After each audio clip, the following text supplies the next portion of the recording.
Okay, this is a quick tutorial for Scott's keys setup in Ableton and how we're going to use audio MIDI setup to make sure that we're connected to the Mios backstage. So over here on the right side, these are all groups. This might be a little bit different than the layout you're seeing in the future, but the idea is still the same, is that a group contains tracks.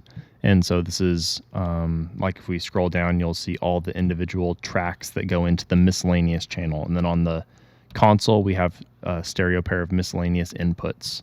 So we're doing basically the same thing for Scott's keys up on the stage. So he is sending us MIDI information, and that's coming over the network, and it's coming from Scott's piano 1 and 4. And it's like, what does that even mean? Where is that coming from? So if we jump into audio MIDI setup, and if these windows don't show up at first, you can just go up here to the window up at the top, and then you can go hide, and then show MIDI studio, and then you'll click this little network icon.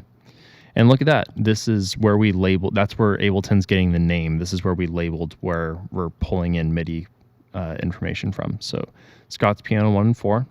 And we're just going to come down, and the Mios, this is backstage. So his keyboard goes MIDI out, and it actually stays MIDI going all the way backstage, plugs into the Mio, which is a network interface. And then this computer that we're looking at right now is network connected to the Mio, which is backstage.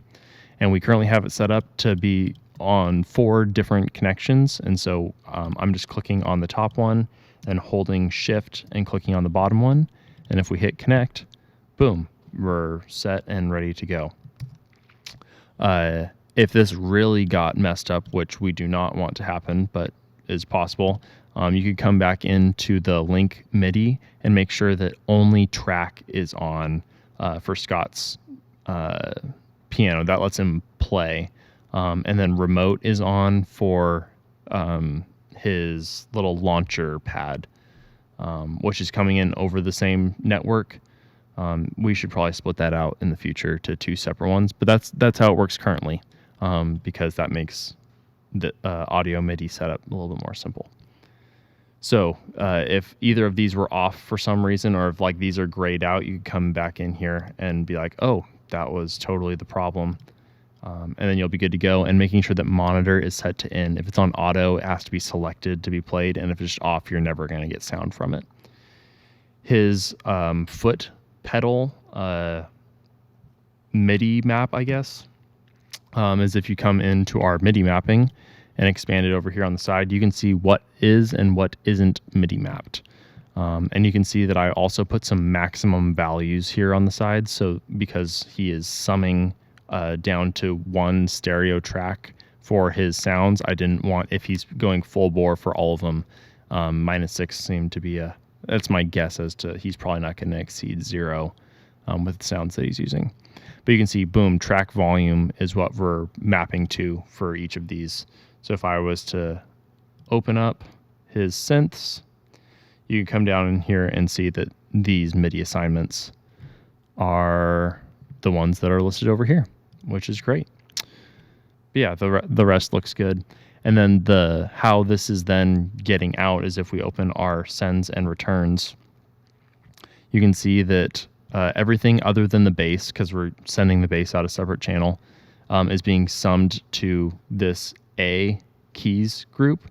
And then if we jump back into MIDI mapping, the keys group is one of the knobs that he has up on the stage that he can control all of the keys volumes at once, as well as individually mix them. And that's where I'm going to leave it. This is also where you would see, like, when this weekend we only have 3 songs, which we haven't mapped yet. But how you MIDI map songs is the same way of how he MIDI maps the volume. So if he's like moving knobs and you don't see these moving up and down, you would start with audio MIDI setup, making sure that you can see all of these. And look, like you can see, boom, we lost 3 because you only see 1, 2, and 4. That happens every once in a while when you're connecting. So you just hit 3, boom. And it doesn't matter if they're in order or not. It doesn't matter.